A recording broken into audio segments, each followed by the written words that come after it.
हम लोगों ने कल 6 तक के बात किया था। 7 क्वेश्चन नंबर होमवर्क दिया था, राइट। क्वेश्चन नंबर 7 क्या था हमारा? होमवर्क था। तो इसमें किसी को दिक्कत आई क्या 7 में? प्लीज एक बार बता दीजिए। No sir. नो सर 7 में नहीं है। इजी था 7?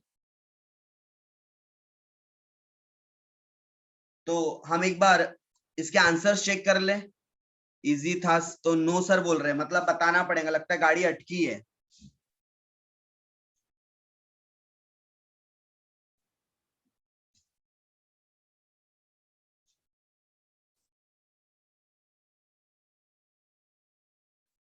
चलो, इट मीन्स गाड़ी अटकी है। तो चलो देख लेते हैं एक बार क्वेश्चन नंबर कौन सा। क्वेश्चन नंबर 7 सर सिंपल था।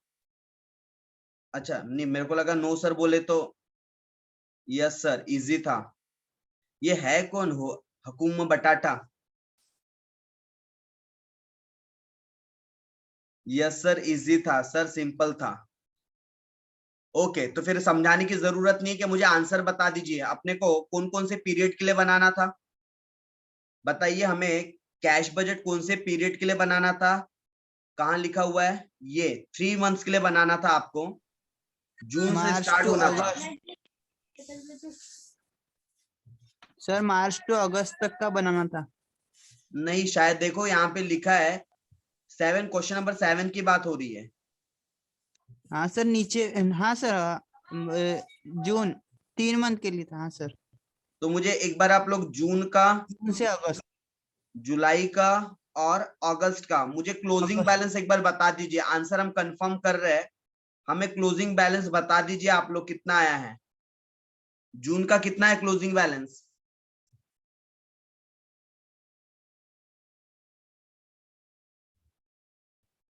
$1,11,400, 1,11,400। उसके बाद प्रज्वल नेक्स्ट कौन सा बोले आपने? मंथ लिख दो ताकि वो मुझे समझने में अच्छा हो। नेक्स्ट जुलाई का है क्या? नेक्स्ट ये जुलाई का होना चाहिए और ये मार्च का, सॉरी अगस्त का होना चाहिए। करेक्ट लिखा होगा एक बार देख लो आप, क्योंकि चैट में आपने मेंशन नहीं किया है। जून जुलाई अगस्त रिस्पेक्टिवली है, मतलब 1,11,400 जून का क्लोजिंग बैलेंस था।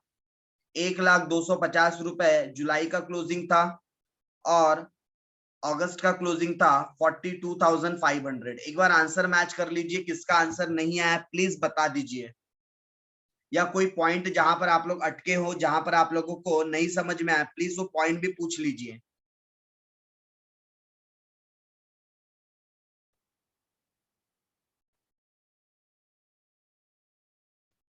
कोई पॉइंट है आप लोगों का डाउट का इसमें? क्वेश्चन नंबर 7 इफ ना नहीं है तो फिर हम आगे बढ़ेंगे। चैट में जल्दी से नो बता सर। दीजिए। If any doubt then type yes, नहीं है तो नो। सर। बोलिए। सर। सर के अलावा सर आपकी एक आवाज नहीं आ रही है। डाउट है। हाँ तो पूछिए ना, क्या डाउट है? सर जो प्रज्वल का आंसर है ना जुलाई का, वो मेरा आप अपना डाउट टाइप कर दीजिए। डॉली आपकी अब आ वॉइस नहीं रही आ रही है। है। आपकी वॉइस प्रॉपर नहीं आ अब रही है, आप आवाज टाइप आ कर रही है। दीजिए।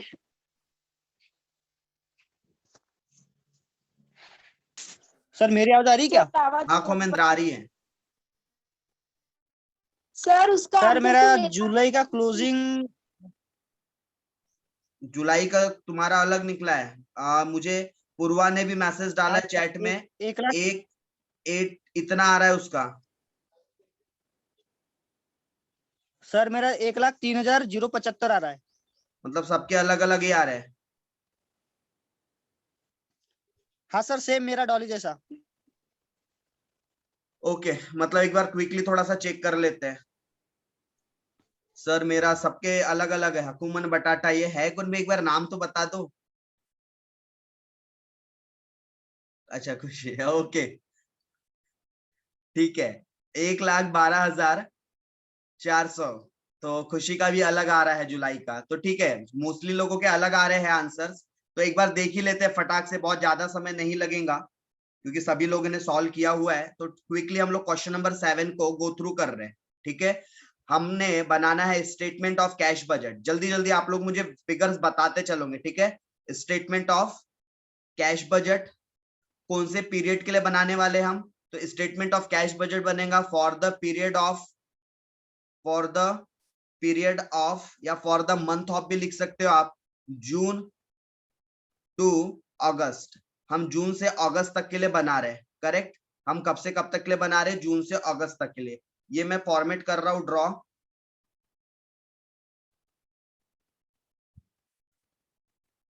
सबसे पहले हमारे पास 3 महीने के कॉलम होना चाहिए।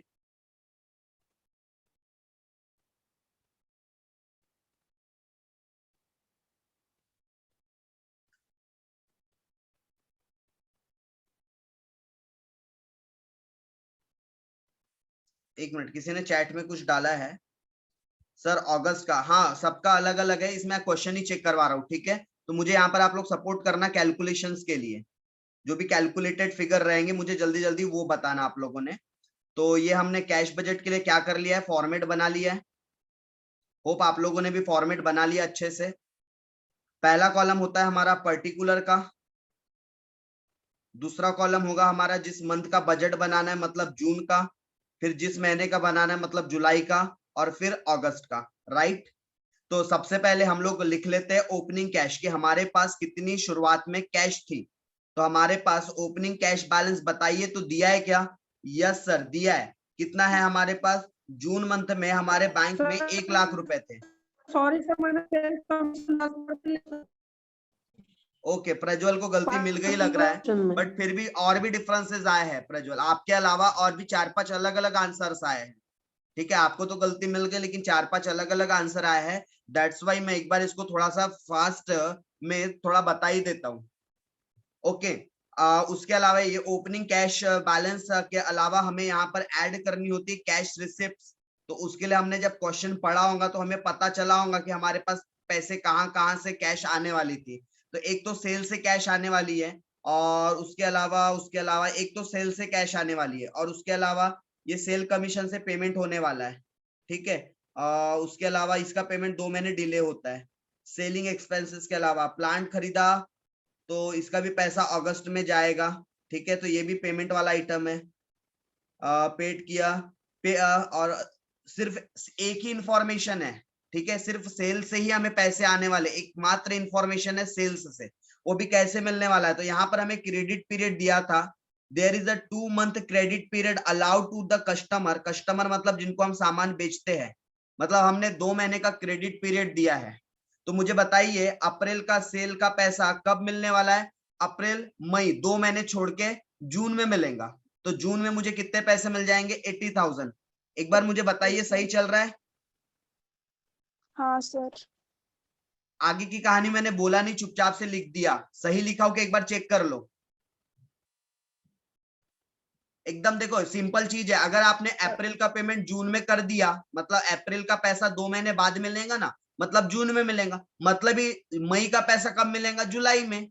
और जून का कब मिलेगा? अगस्त में। अगर आपने 1 महीने का निकाल लिया तो उसके आगे का तो कंटिन्यूअसली आपको 2 महीने का गैप लाइन से मिलने ही वाला है। तो आपको ये सेल की अमाउंट क्या हुई है? Sale realised. ये आपको सेल का पैसा रियलाइज्ड हुआ है। ओके, इसके अलावा और कोई दूसरी हमारे पास क्या नहीं है? रिसिप्ट को लेकर इनकम नहीं है, तो हम बाद में टोटल मार देंगे, जब बैलेंसिंग करने बैठेंगे ना तब टोटल मार देंगे। चलिए, उसके अलावा हमारे पास और क्या इंफॉर्मेशन है पेमेंट्स की? हमारे पास है कैश पेड कितना हो रहा है, तो हम कैश पेमेंट निकालेंगे।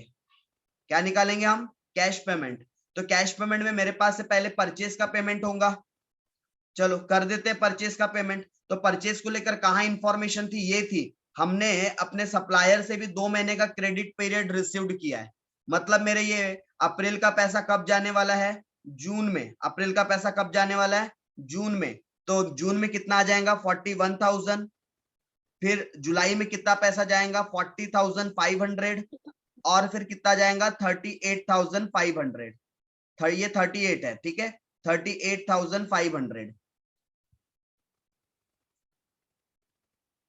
38,500। लो जी, परचेज का पेमेंट मार दिया हमने। उसके बाद वेजेस का भी पेमेंट कर देते हैं।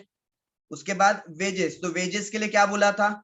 Wages wages wages all expenses. Wages के लिए कहीं अलग इंफॉर्मेशन थी क्या? जल्दी बोलिए। सर तो वेजेस का No, पेमेंट sir. भी, वेजेस का पेमेंट भी 1 मंथ डिले होता है क्या? तो अप्रैल का पेमेंट कब होगा? अप्रैल का पेमेंट कब होगा बोलिए? अप्रैल का मई में। अप्रैल का कब होगा? मई में। मैं मई का बना रहा हूं क्या? ना। मई का कब होगा? जून में। तो जून बना रहा हूं क्या? यस। तो जून में 5,400 का पेमेंट हो जाएगा। फिर उसके बाद फिर ये वाला पेमेंट जुलाई में हो जाएगा और ये वाला पेमेंट अगस्त में हो जाएगा। ठीक है, ये वाला पेमेंट सितंबर में होगा, बट सितंबर तक जाना नहीं है। तो जून जुलाई में कितना पेमेंट हो रहा है? 5,400, 5,400 और 4,800। लो जी, वेजेस का भी पेमेंट हो गया। वेजेस के बाद फैक्ट्री एक्सपेंसेस, अगला पेमेंट किसका करना है? Factory expenses. इसके लिए भी 1 मंथ का ही क्रेडिट पीरियड है क्या? बिकॉज ऑल एक्सपेंसेस, जितने भी खर्चे, सबका 1 मंथ क्रेडिट पीरियड है। तो हम अगला क्या लिख लेंगे? Factory expenses. तो फैक्ट्री एक्सपेंसेस का भी जल्दी जल्दी, ये कब? अप्रैल का पेमेंट कब होगा? मई में। तो ये मेरे काम का नहीं है। लेकिन इसका कब होगा? जून में। यस, तो ये मेरे काम का है। तो जून में कितना पेमेंट हो जाएगा? 4,200 का। फिर उसके बाद 5,100 का, और फिर उसके बाद 5,100 का। तो इस तरीके से हम पेमेंट कर देंगे। और सेम वैसा इसके लिए भी करेंगे। इसका पेमेंट मई में होगा, इसका जून में होगा। तो मैं जून से पेमेंट कर देता हूं। 14,000, 15,000 और 17,000। काय का पेमेंट था ये? Administration, administration and selling expenses, administration and selling expenses. लो जी, ये पूरे पेमेंट की एंट्री मतलब हो गए इफेक्ट्स। अब उसके अलावा पैराग्राफ में हमें कुछ और इंफॉर्मेशन थी। सेल कमीशन था 5% ऑन सेल, बट इसका पेमेंट कितने महीने बाद होता है? आफ्टर 2 मंथ बोलता है। सेल्स जिस महीने में हुआ है उसके 2 महीने बाद हम कमीशन का पैसा देते हैं। ठीक है, तो मैं पहले तो यहाँ सेल्स कमीशन की अमाउंट निकाल लू। कितना परसेंट है? 5%। तो कितना आ जाएगा? 4,000। यहाँ कितना आ जाएगा बताओ तो? 5% कितना होता है इसका? 3,825। 38, 25। इसका कितना आएगा? 3,925। इसका कितना आएगा? 3,925। नहीं, नेक्स्ट 90,000 का। ठीक है क्या? 5% सही निकाला हूं मैंने सभी के। तो अप्रैल का पैसा कब जाने वाला है? ये अप्रैल का जाने वाला है 2 महीने बाद। मतलब अप्रैल का जाएगा, अप्रैल छोड़ दो, मई छोड़ दो, मतलब जून में जाएगा। ये मई का पैसा कब जाएगा? मई छोड़ दो, अप्रैल छोड़ दो, मई और जून छोड़ दो, कब जाएगा? जुलाई में।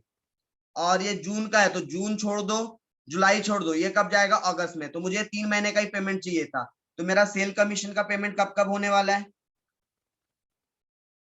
जून महीने में जाने वाला है 4,000, जुलाई में जाने वाला है 3,825 और अगस्त में जाने वाला है 3,925।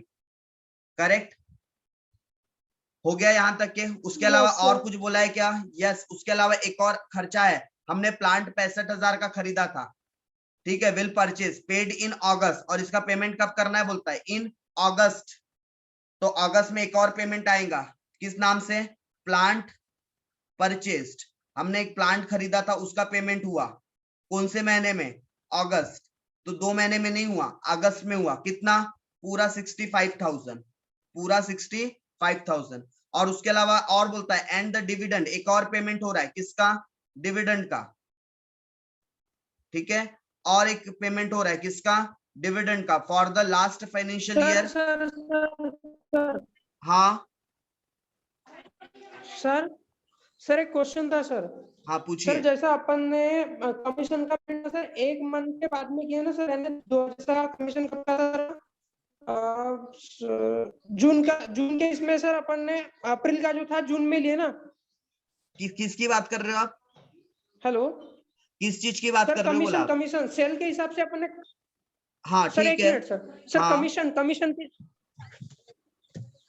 सर अपन सेल्स के हिसाब से लेना कमीशन, तो फिर sir selling and distribution expenses जो है सर, हाँ सर उसमें भी तो फिर एक ही मंथ का गैप आएगा ना, बीच में 2 मंथ बोला है, जैसा अपन ने सेल्स वगैरह का कैलकुलेशन किया वैसे ही। ये देखो, इसके लिए स्पेसिफिकली लाइन लिखी है कि सेल कमीशन हमें कितना देना है, 5% ऑन सेल। जितने का भी माल बिकता है उसका 5%। अगर 80,000 का माल बिका है तो इसका 5% में हाँ कमीशन दूंगा, ठीक है। और ये पेमेंट कब होगा बोलता है, due 2 months after the sale. और ये सेल का कमीशन का पैसा आप जब सेल होता है ना उसके 2 महीने बाद देते हो। मतलब ये अप्रैल में हाँ कितना सर। कमीशन बना आपने, अप्रैल में देखो, सेल का पैसा कब मिल रहा है वो बात अलग है, वो छोड़ दो कि आपने कस्टमर को कितना दिया आपको सेल से, वो अलग मुद्दा हो गया। आपको सेल कमीशन काय पे निकालना है, सेल्स की वैल्यू पर। अगर मैंने अप्रैल के महीने में 80,000 का माल बेचा है, भले ही कैश में बेचा हो या क्रेडिट में बेचा हो, तो मुझे इसका 5% कमीशन मिलने वाला है। तो 80,000 का 5% कितना होगा, 4,000। बट ये 4,000 मिलेगा कब, ये तो ड्यू हो गया है। मतलब मैंने अप्रैल में सेल कर दिया तो पक्की बात है कि मेरे लिए 4,000 की अब सेल कमीशन मिलने वाली है, देने वाली है। अगर मुझे मिलने वाली है तो ठीक है, या अगर मैं किसी को देने वाला हूं तो ठीक है। लेकिन कब दूंगा ये पेमेंट, एक्चुअल में मेरे पास से पेमेंट कब जाने वाला है, तो 2 मंथ्स आफ्टर द सेल। मतलब 4,000 तो अमाउंट निकाल लिए, लेकिन इसका एक्चुअली पेमेंट कब होने वाला है, 2 महीने बाद। मतलब अप्रैल हाँ छोड़ सर। दो, मई छोड़ दो, कब पेमेंट होने वाला है, जून। इसलिए जून हमने में। जून में 4,000 लिखा। हाँ सर, इसका कमीशन का अपन ने जून में लिए सर, तो फिर अपन जो सेलिंग एंड डिस्ट्रीब्यूशन एक्सपेंसेस है सर, उसके लिए भी सेम यही कैलकुलेशन करेंगे ना अपन, सेलिंग इसके लिए बोल रहे हो क्या, ये मंथ का। Administration and selling expenses? हाँ सर, वो डिले हुआ ना सर 1 महीना, हाँ तो इसलिए इसका पूछ हमने, रहे थे। तो इसका 1 मंथ लिए ना। देखो ये बाकी जितने एक्सपेंसेस है, ये सेल कमीशन के लिए अलग से पॉइंट बताया, और ऑल एक्सपेंसेस। अब इसके अलावा जितने भी खर्चे और है हमारे, जैसे wages, purchase, factory expenses, purchase तो नहीं क्योंकि परचेस के लिए अलग से इंफॉर्मेशन थी। Wages, factory expenses, administration and selling expenses, ये सब 1 महीना डिले होता है बोलता है। ये सब कब कितना डिले होता है, 1 मंथ। तो आपने ये वाले सेलिंग हाँ एक्सपेंसेस सर। को इस सेलिंग एक्सपेंसेस के साथ मिक्स मत करना, क्योंकि यहाँ लिखा हुआ ही है कि is payable in addition to the selling expenses. ये जो सेल कमीशन है ना, इसके अलावा दूसरा खर्चा है, दोनों अलग अलग खर्चे हैं। Yes sir. और आपका अगर सर फिर भी कंफ्यूजन, क्लियर नहीं हो रहा सर, वो मंथ के इसमें क्लियर नहीं हो रहा सर ये। मतलब ये वाला पेमेंट आप क्या बोलना चाह रहे हो, ये 1 महीने डिले नहीं होगा क्या, ऐसा पूछना चाह रहे हो क्या आप? सर जैसे सेलिंग एंड डिस्ट्रीब्यूशन का जो सर अमाउंट है यानी एक्सपेंसेस है अपने, तो हाँ जैसे सर अप्रैल का है तो अप्रैल का 2 महीने डिले बोले तो मई को छोड़ के 2 महीने कहाँ जून लिखा है में जाएगा डिले? ना सर, तो मेरे को अप्रैल का एक चीज कितना पे था अपना सुन 10,000। सुन सुन बात सुन, मेरे को पहले एक चीज बता, 2 महीने कहाँ लिखा है, ये सेलिंग एंड डिस्ट्रीब्यूशन का 2 महीने डिले होने वाला है, कहाँ लिखा है ये बात? सर पहले लाइन में है ना सर, 2 भाई मंथ ये आफ्टर अच्छे से सेल्स के पढ़ना, बाद ये में। अच्छे से पढ़ना, सेल कमीशन नहीं, ये सेल कमीशन। अच्छे से लाइन हाँ पढ़, सर। ये क्या लिखा है, sale commission of 5% on sale due 2 months after the sale is payable. और इसके अलावा है बोलता है in addition to the selling expenses. मतलब ये जो सेल का कमीशन है ना, ये अलग खर्चा है। ये जो सेलिंग एक्सपेंसेस है इसके अलावा ये एडिशनल और एक खर्चा लगता है, ये खर्चा अलग है, ये खर्चा अलग है। दो both are the separate expenses, yes sir.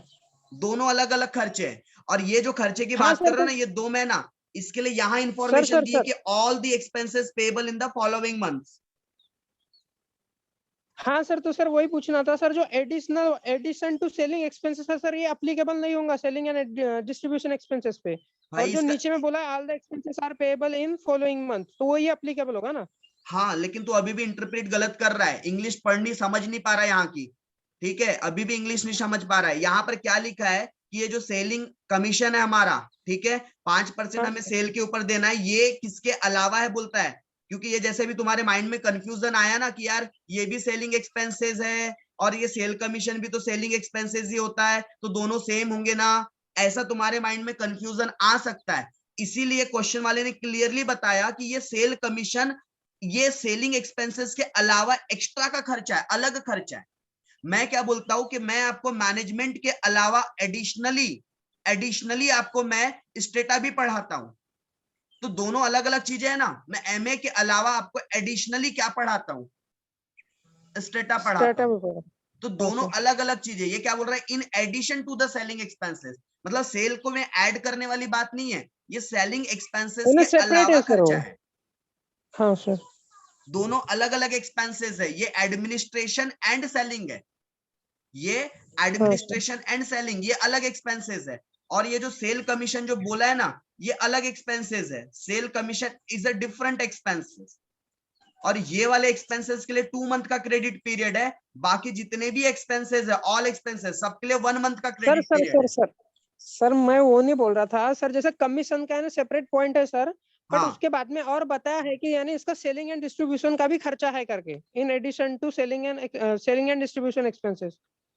सिर्फ मैंने इन्फॉर्मेशन दिया है सर उसमें, उसके बाद में सर जो all the expenses are payable in following month के लिए वो एप्लीकेबल होगा। हाँ करेक्ट, ये सिर्फ Okay. एडिशनली इंफॉर्मेशन दिया है कि ये जो सेल कमीशन है ये सेलिंग एक्सपेंसेस के अलावा दूसरा खर्चा है, बस दैट्स इट, उससे ज्यादा कुछ नहीं बोला इस लाइन में। Yes sir. ठीक है, हाँ सर समझ गया सर। हमने यानी सर वो जो उसमें भी 2 महीने का 2 मंथ का सर ना वो ये लिए क्या बोलते हैं अपना गैप जो है ना सर मंथ का, लेगिंग वो गैप पेमेंट ले ली आपने थी 2 इसमें। मंथ का ले लिया उसमें। ठीक है, हाँ समझ गया सर, आपने इसलिए क्या फिर वो मिस्टेक की हो। कैलकुलेशन में गड़बड़ हो गया था। ओके अच्छा, अभी हम लोग एक और पॉइंट पढ़ते हैं, वापस हम लोग आ रहे क्वेश्चन पे।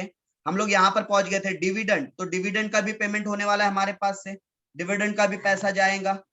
तो dividend for the last financial year of ₹15,000 will be paid in July, जुलाई के महीने में जाएगा कितना, 15,000 रुपए। तो हम डिविडेंड का पेमेंट कर देंगे जुलाई के महीने में 15,000 रुपए। लो जी, अब मुझे टोटल निकाल के बताओ कितना आ रहा है। मेरे पास रिसीट आ रही है टोटल मिला के 1,80,000 की, 1,80,000, और टोटल पेमेंट कितना आ रहा है, 68,600. 68,600, तो फिर बैलेंसिंग फिगर कितना आ जाएगा, क्लोजिंग बैलेंस कितना आ एक जाएगा, लाख 1,11,400, 1,11,400. ओके। अब जल्दी से इसको इधर ओपनिंग में चढ़ा दूं, इधर का क्लोजिंग इधर का क्या बन जाएगा, ओपनिंग बैलेंस तो 1,11,400। फिर जल्दी से इसको ऐड करके बताओ,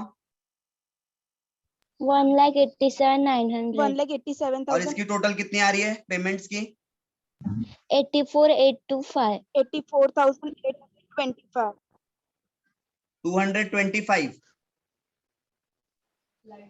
825, 84,825, 84,825 माइनस करके बताओ कितना आता है बैलेंस, 10,30,75.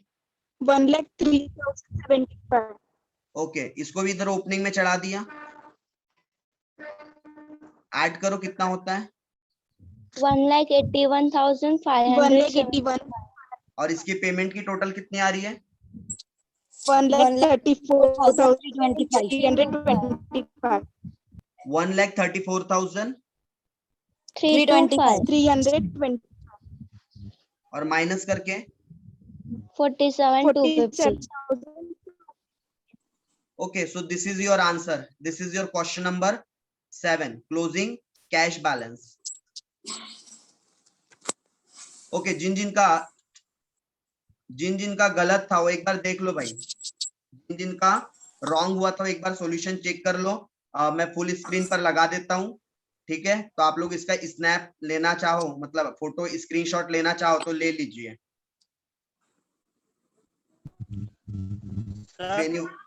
हाँ सर तब तक एक क्वेश्चन, हाँ बोलो, तब तक के बाकी लोग इसका स्क्रीनशॉट लेना चाहते हो तो ले लीजिए। हाँ पूछो कोमेंद्र। सर जैसा सर ये जो कैश बजट है मैनेजमेंट अकाउंटेंट बनाता है ना, हाँ तो सर इसकी भी प्रोसीजर रहती है क्या, जैसा सर ये बना रहा है, जैसा जून का जो उसको 3 महीने का बनाना है सर उसको, तो सर उसको फिर किसी को अपने को दिखाना पड़ता होगा ना कि मैंने ये कैश बजट बनाया, ऐसा कुछ। हाँ तो मैनेजर्स वगैरह होते हैं हर डिपार्टमेंट के, ये जो मैनेजमेंट अकाउंटेंट रहता है वो क्रॉस वेरीफाई किससे करवाता है, ये जो रहता है, तो ये अपने जो भी टीएल होते हैं, टीम लीडर्स, ठीक है, ये काम कौन करता है, एम्प्लॉय करता है। फिर एम्प्लॉय किससे वेरीफाई करवाएगा, अपने जो भी टीएल है, टीम लीडर, ठीक है। फिर टीएल किससे वेरीफाई करवाता है, मैनेजर से, और ये मैनेजर फिर ऊपर भेजता है। मैनेजर किसको भेजेगा, जो फाइनेंशियल एनालिसिस्ट होता है जो एक CFA हो सकता है या एक CA हो सकता है या कोई भी एक फाइनेंस जिसको बहुत फाइनेंस का अच्छा खासा नॉलेज है, तो ये सुपीरियर लेवल तक के नीचे से जहां से बनता है ना, तो ये स्टेप बाय स्टेप हायरार्चिकल क्या होता है, ये चीजें ऊपर तक के जाती है और पूरा क्रॉस वेरिफिकेशन होके आता है कि क्या ये जो बजट बना है क्या ये वाइबल है, क्या ये लेजिबल है, क्या इसको हम अपने बिजनेस के लिए मान सकते हैं, एक स्टैंडर्ड मान सकते हैं क्या इस बजट को। अगर नहीं मान सकते, उसमें कुछ चेंजेस होने वाले, तो वो फर्दर वो चेंजेस के लिए भेज दिया जाता है किसके द्वारा, वो सुपीरियर जो मैनेजर्स होते हैं उनके द्वारा वापस उसकी उसको फिर से बनाने के लिए या उसमें कुछ चेंजेस करने हो तो वो चेंजेस के लिए वापस भेज दिया जाता है। तो ऐसा नहीं कि मैनेजमेंट अकाउंटेंट ने बना दिया तो वो अप्रूव्ड ही हो गया, अप्रूव्ड करने के लिए वो हायर अथॉरिटीज के पास जाती है चीजें। Okay okay sir. सर फिर ये प्रोसीजर तो बहुत लंबी होती होंगी, तो सर Yes. जैसे मंथली बनाता है तो फिर ये प्रोसीजर में तो पूरे मंथ जाते होंगे ना, 2-3 मंथ तो ऐसे जाते होंगे, तो कितने महीने पहले बनाते हैं? ये इनका रेगुलर पार्ट होता है। जैसे कि मान लो मुझे ये आने वाले, जैसे मुझे जून के लिए कैश बजट करना है, तो ये जून के लिए मुझे जो कैश बजट टेंटेटिव में एस्टिमेट कर रहा हूँ, ठीक है, जैसे आज मेरा फाइनेंशियल ईयर की शुरुआत होने वाली है, आज 1 अप्रैल आने वाला है सपोज, तो मैं 1 अप्रैल को अपना बजट नहीं बनाऊंगा, ये बजट बनाने की प्रोसेस मेरी 1 मार्च से शुरू हो जाएंगी। ये बजट बनाने की प्रोसेस मेरी कब से शुरू हो जाएंगी? 1 मार्च से, और फिर मैं पूरे थ्रू आउट द ईयर का बनाऊंगा। बट कुछ लोग पूरे साल का एक साथ नहीं बनाना चाहते, एक एक महीने का बनाना चाहते, तो जैसे मैं अभी अप्रैल का बनाना चाहता हूं तो मैं इधर 15 मार्च 20 मार्च मतलब इसको बनाने की प्रिपरेशन की तैयारी पहले से शुरू हो जाती है। जैसे हमारा 31 मार्च आता है, ठीक है, तो हम धीरे धीरे क्या करते हैं, फरवरी से पता है क्या करते हैं, अकाउंटिंग क्लोजिंग के लिए लग जाते हैं धीरे धीरे पार्टीज के, हालांकि पूरी तरीके से नहीं होता बट फिर भी हम अप्रैल से लेकर फरवरी तक तो सोचते हैं कि यार कम से कम क्लोज कर दे अकाउंटिंग। वैसे मैनेजमेंट अकाउंटेंट भी क्या करता है, जब धीरे धीरे उसको मालूम है आगे मुझे रेगुलर में चीजें बनानी होती है, तो उसकी वो प्रिपरेशन पहले से ही करके रखा रहता है।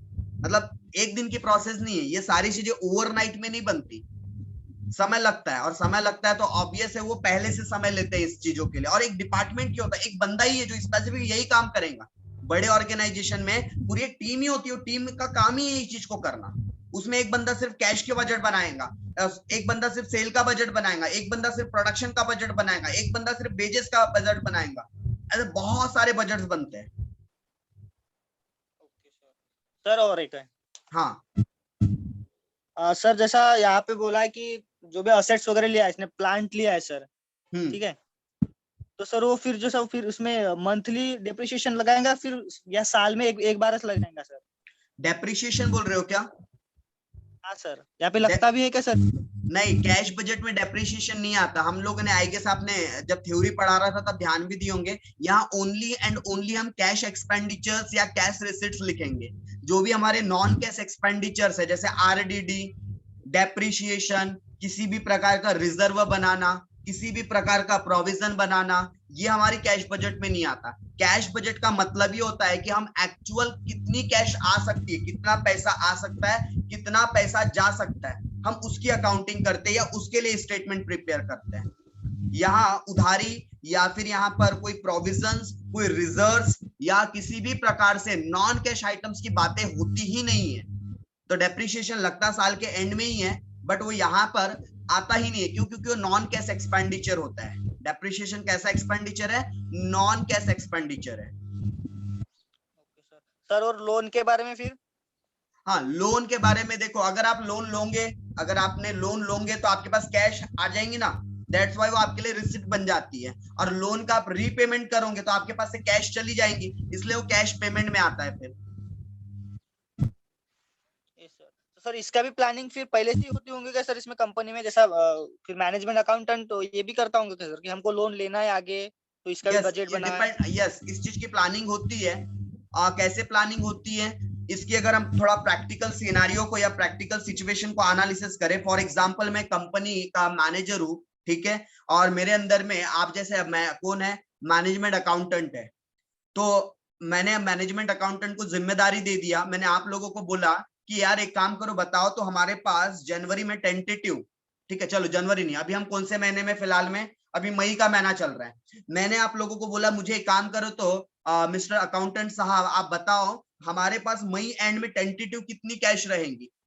तो आप बताओगे साहब हमारे बजट के हिसाब से हमारे पास करीबन 18 लाख की कैश रहेंगी। अच्छा, लेकिन मेरा तो एज अ मैनेजर फिर मैं बात कर रहा हूँ, लेकिन हम तो एक 40 लाख की मशीन खरीदना चाहते हैं, तो फिर अकाउंटेंट साहब क्या बोलेंगे, साहब उतना कैश तो नहीं बचेगा हमारे पास कि हम पूरा पैसा लाए। चलो फिर मैनेजर आगे बात करेगा कि हमारे पास उतना कैश नहीं है, हमने क्या करना है, कैश या तो बैंक से फाइनेंस करना है या तो कहीं से हमें पैसों का अरेंजमेंट करना पड़ेगा। क्यों? क्योंकि हमारा जो अकाउंटेंट साहब बोल रहा है कि हमारे पास तो भाई 18 लाख ही बचेंगे। एक टेंटेटिव फिगर, एक टेंटेटिव, एग्जैक्ट नहीं, एक टेंटेटिव फिगर है ये। तो फिर उसके लिए हम अभी से प्लानिंग कर लेंगे। अच्छा मतलब पैसे कम जाएंगे, चलो रे लोन की रिपोर्ट बनाओ, प्रपोजल रिपोर्ट बनाओ, प्रोजेक्ट रिपोर्ट बनाओ, केस डालेंगे लोन के लिए, मतलब बैंक में फाइल लगाएंगे ताकि बैंक से मुझे सही समय पर, जैसे मैं जैसी मई का एंडिंग में पहुंचूंगा मुझे जरूरत पड़ेगी पैसों की, तो ऐसे एकदम ताफा नहीं होना चाहिए तुरंत। तो मैं पहले से बिल्कुल अपने अकाउंटेंट से डिस्कस करके पहले प्लानिंग कर लिया कि कितना कैश हमारे पास अवेलेबल रह सकता है, कितने का शॉर्टेज हो सकता है, हम पहले से प्लानिंग करते हैं। फॉर एग्जाम्पल, ठीक है, चलो सभी लोग, मैं प्रैक्टिकल बात बता रहा हूँ, ठीक है। जैसे अभी बीच में कुछ दिनों पहले, मतलब कुछ महीने पहले हमारा एक चल रहा था अकेडमी में कि आप लोग बोल रहे थे, आप ही लोग बोल रहे थे कि सर कुछ फेयरवेल या कुछ पार्टी जैसा अरेंज करते हैं, ठीक। तो हम लोग वहां पर अपना कैश बजट टेंटेटिव बना रहे थे, याद है क्या? कुछ लोग साथ में बैठे थे, इतना पैसा स्पॉन्सर से मिल जाएगा, इतना पैसा स्टूडेंट से हम कलेक्ट कर लेंगे, इतना पैसा फैकल्टी कंट्रीब्यूट कर देगा, अच्छा केटरिंग वाले को इतना जाएगा। एक टेंटेटिव कैश बजट बन रहा था क्या? हाँ सर। तो वो उसके बेसिस पर हमने क्या डिसीजन लिया, देखो हमारे पास खर्चे ज्यादा हो रही है, रिसिट्स कम हो रही है, कम से कम हमें अच्छी पार्टी ऑर्गेनाइज करना है, अच्छी तरीके से लास्ट ईयर को सेलिब्रेट करना है, तो कम से कम हमें 80,000 या 1 लाख के आसपास का एक अच्छा खासा अमाउंट चाहिए था, और हमारे पास अरेंज हो रहे थे 40 से 50,000 ही। तो हमने उस बेसिस पर डिसीजन लिया कि now it is not good time for arranging any kind of party, ठीक है, बिकॉज फंड कम है हमारे पास।